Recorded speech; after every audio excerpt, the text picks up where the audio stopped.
啊，这个秋冬的时节，嘛要真注意保健来顾身体。先来讲这个大癣，伫个寒天真会夹起来。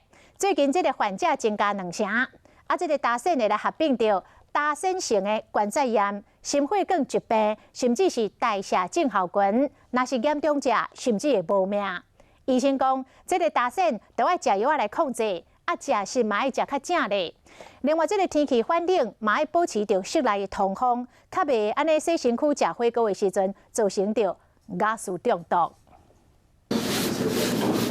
有时感觉像一直食无停，尤其是秋冬的季节，这大癣发作求诊的患者增加2成。之前会越重。紫外线是可以治疗干癣的，所以因为夏天紫外线多啊，冬天紫外线少，所以冬天会比较恶化一点。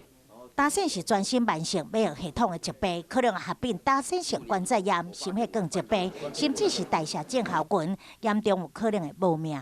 有一种型叫脓疱型肝癣，那全身性发作，那有致死的危险。肝癣它除了疾病本身之外，它受到很多因素所影响，睡眠啊、情绪啊、食物啊，还有外界的环境。 医师强调，大癣无法度完全治好，只会当靠这个食食来控制，避免复发。同时，寒天嘛要注意，洗烧水茫洗烧烧，而且嘛要小心氧化碳中毒。内政部消防署的统计，2019年已经发生16件热水器中毒意外，造成4个人死亡，48个人受伤，大部分拢是热水器装伫室内，用大家气通风不良所引起的。 因为无色无味，氧化碳中毒的症状容易被误认做事感冒，或者是偏头痛，延误救援的时机，失去性命。